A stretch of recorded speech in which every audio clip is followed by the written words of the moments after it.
Jadi tiga-tiganya ini kalau tidak diciptakan semuanya, kayaknya dunia itu nggak lengkap. Atau percuma Allah itu disebut dengan sifatnya yang Rahman Rahim. Itu. Jadi nanti tidak terlihat malahan keesaan Tuhan itu. Ya. Karena tujuan dari Allah menciptakan tiga hal itu antara malaikat, jin, dan manusia itu juga sama. Maka tadi disebutkan toh, jin dan malaikat waktu itu taat. Dalam arti taat itu apa? Apakah taat itu dikonotasikan dengan menyembah? Karena kita itu kalau sudah membicarakan tentang menyembah, itu seolah-olah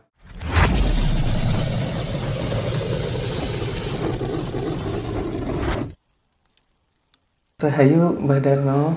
Rahayu. Selamat malam Mbah, gimana kabarnya, sehat Mbah? Alhamdulillah sehat. Alhamdulillah. Oke Mbah, ketemu lagi sama Hasanah Jawa. Ya. Ingin bertanya gitu Mbah. Ya. Perihal fungsi manusia itu diciptakan Tuhan sebenarnya untuk apa gitu Mbah? Ya. Nah kan karena di dalam keterangan Islam sebelum manusia diciptakan Allah itu sudah menciptakan malaikat, dan konon ceritanya malaikat dan para jin itu adalah makhluk yang paling taat perintah Tuhan. Ya. Nah gini pertanyaannya Mbah, manusia pada umumnya tentang ketaatan pada Tuhan itu ada yang taat dan ada yang tidak gitu. Ya. Nah kenapa Tuhan itu tetap menciptakan manusia itu Mbah? Monggo. Ya, sebelumnya selamat malam, salam Rahayu, Rahayu, Rahayu Sagung Dumadi, Rahayu Kang Pinanggi. Rahayu. Ya. Puji syukur kehadirat Tuhan Yang Maha Esa, karena sampai saat ini kita masih diberikan kekuatan, kesehatan, terutama sehat jasmani dan rohani, artinya sehat lahir kita, sehat batin kita.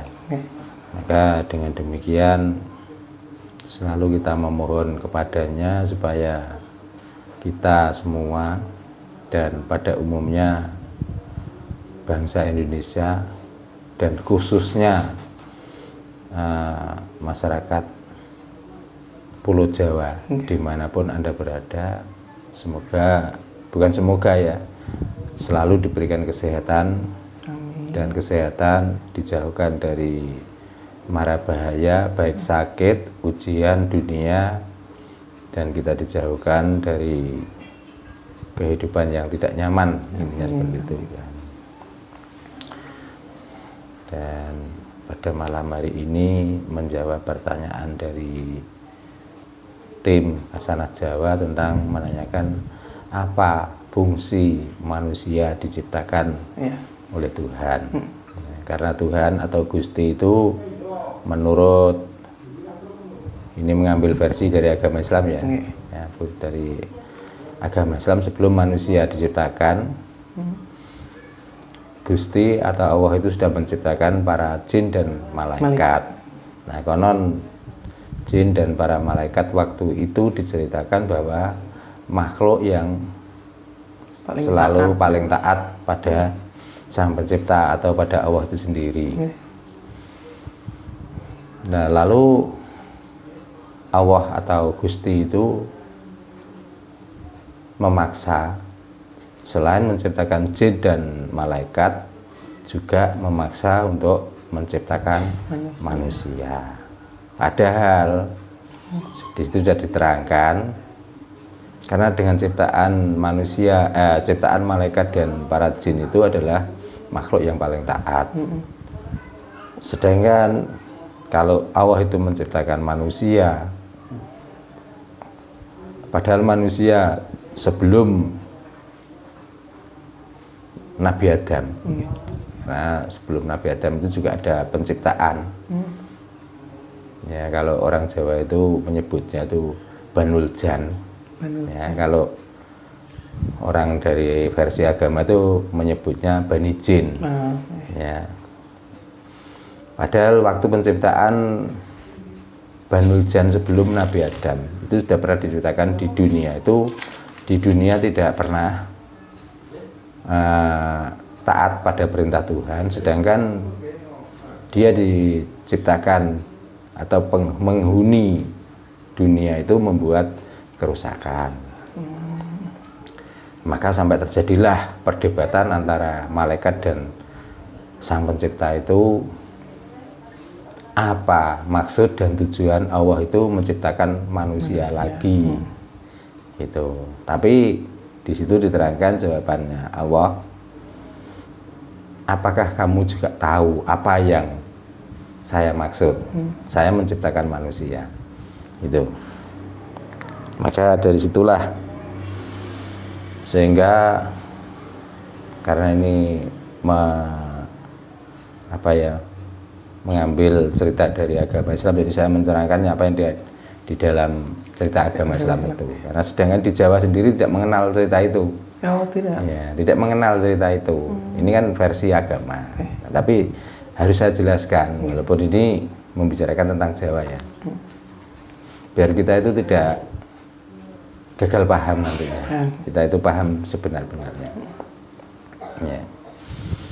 Maka dengan perdebatan seperti itu sampai sehingga Allah itu menciptakan makhluk atau khalifah yang dinamakan Adam, yang berbadan wadak, karena jin dan malaikat itu tidak mempunyai wadak. Artinya itu tidak mempunyai badan utuh seperti kita. Jadi malaikat itu kalau bahasa Jawanya itu adalah, kalau malaikat itu nur raso atau rasa dari manusia itu. Kalau malaikat itu nur cahyo. Ya, nur cahyo itu adalah sinar. Kalau jin itu adalah nur raso atau rasa. Jadi cahaya dan rasa itu belum ada wadaknya, belum ada badannya. Sebenarnya seperti itu. Maka dengan cahaya dan rasa itulah dibuatkan wadak atau badan. Nah, dari badan itulah dinamakan manusia. Gitu. Nah, alhasil setelah di situ cahaya dan rasa itu dikumpulkan menjadi satu, lalu dibuatkan badan utuh ini, jadilah yang dinamakan Adam. Ya. Nah, karena di Adam itu lengkap dengan rasa, dengan lengkap dengan cahaya, maka rasa inilah yang sangat menolak. Karena sebenarnya rasa manusia itu sumber dari jin. Ya, kalau pemikiran jernih, manusia itu sumber dari malaikat. Nah, kalau rasa itu sumber dari jin, maka kalau jin itu disuruh tunduk sama wadak, sama badan, maka menolaklah. Maka di situ ada keterangan bahwa saat itu jin karena disuruh sujud pada Adam, maka dia menolak, nggak mau. Gitu. Dengan penolakan itulah maka sampai Allah itu mengazab oleh jin itu, kalau kamu tidak mau tunduk, tidak mau taat pada Adam, maka kamu keluarlah dari surgaku.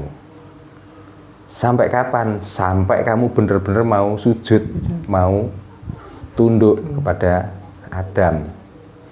Nah, kalau kamu sampai akhir zaman, artinya manusia dilahirkan sampai mati, kok rasa itu atau jin itu nggak mau taat pada jasad, maka dia divonis akan masuk neraka selamanya atau kekal.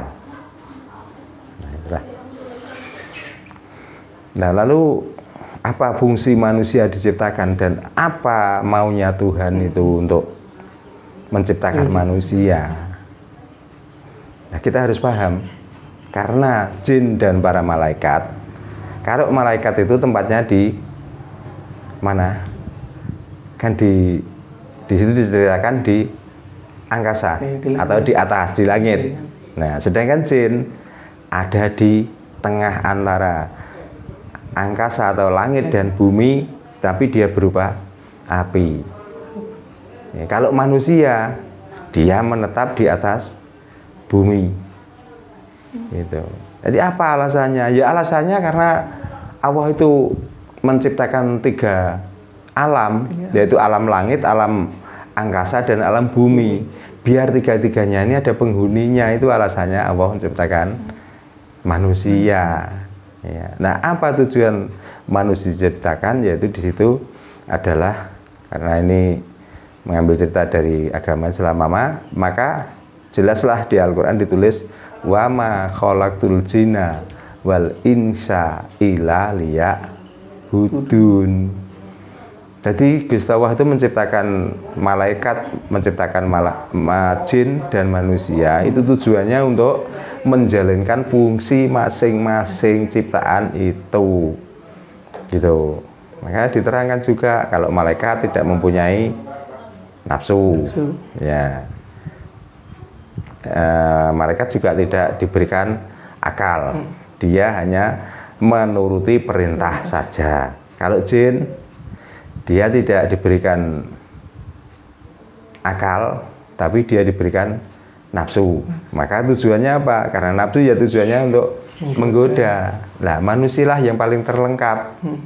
Dia punya akal, juga punya nafsu. Nah, itulah fungsinya. Jadi tiga-tiganya ini kalau tidak diciptakan semuanya, kayaknya dunia itu nggak lengkap. Atau percuma Allah itu disebut dengan sifatnya yang Rahman Rahim. Itu. Jadi nanti tidak terlihat malahan keesaan Tuhan itu. Ya. Karena tujuan dari Allah menciptakan tiga hal itu antara malaikat, jin, dan manusia itu juga sama. Maka tadi disebutkan toh, jin dan malaikat waktu itu taat. Dalam arti taat itu apa? Apakah taat itu dikonotasikan dengan menyembah? Karena kita itu kalau sudah membicarakan tentang menyembah, itu seolah-olah antara malaikat dan jin itu setiap hari sujud menyembah terus, seolah-olah seperti itu. Padahal yang dimaksud di situ ibadah atau menyembah itu adalah menjalankan fungsi sebagai malaikat itu apa, fungsi sebagai jin itu apa, fungsi sebagai manusia itu apa, itu yang dinamakan ibadah atau yang dinamakan sholat gitu. Tapi karena kita sudah manusia, sholat yang kita kerjakan 5 waktu sehari dengan adanya isya, adanya subuh, adanya zuhur, adanya asar, adanya maghrib adalah aplikasi daripada yang dimaksud ibadah atau sholat itu. Nah, sebenarnya itu, apakah ketentuan Tuhan seperti itu? Ya kita sendiri sebenarnya yang menciptakan itu. Karena apa? Kita lengkap dengan akal, lengkap dengan nafsu, lengkap dengan rasa. Itu orang yang sudah mempunyai rasa, mempunyai nafsu, nafsu artinya keinginan. Ya, kita sudah mempunyai akal, maka antara nafsu, rasa, dan pikiran dikumpulkan menjadi satulah. Akhirnya kita itu menciptakan cara bagaimana kita menyembah Tuhan itu. Maka setelah menjadi manusia atau menjadi khalifah di bumi, menentukan cara kita menyembah itu masing-masing. Gitu. Jadi kalau orang Kristen itu dianggap tidak menyembah, itu juga salah. Orang Buddha dengan cara itu bagi agama lain terutama Islam menyalahkan. Ya nggak boleh seperti itu. Nah, itulah aplikasi dari 3 hal itu tadi, antara akal, antara nafsu, dan antara rasa. Nah, dengan rasa itu akan merujuk pada nafsu kita. Nafsu akan mengajak pada akal kita, maka bagaimana caranya? Karena di situ tidak ada keterangan cara menyembah. Tuhan yang menciptakan sendiri tidak mempunyai peraturan cara menyembah, maka manusialah yang membuat peraturan itu sendiri. Seolah-olah dengan cara inilah cara kita benar menyembah Tuhan. Hanya seperti itu. Makanya kalau memang Tuhan itu menghendaki dengan cara sholat seperti ini, dengan ibadah cara ini yang paling benar. Nah, kenapa Tuhan sendiri itu Rahman Rahim? Tuhan yang menciptakan, Tuhan kan yang bisa menghakimi.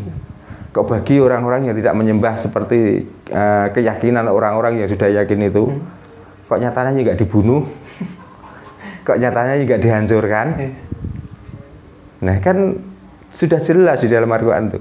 Wa ma khalaqtul jinna wal insa illa liya'budun. Maka kerjakanlah fungsi masing-masing kamu dan supaya kamu itu tahu bahwa kamu itu manusia.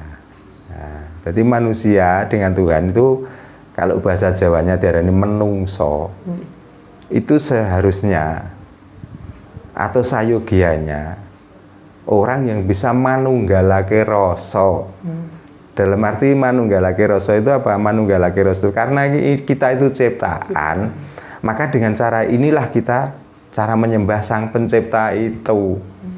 Gitu. Tapi kalau sudah begitu jangan saling membenarkan.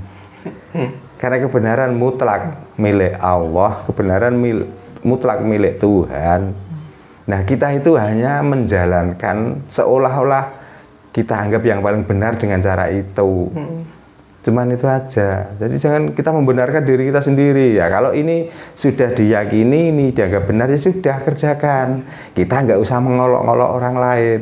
Kita nggak usah menyalahkan orang lain karena rasa tadi. Rasa itu bersamaan dengan nyawa loh.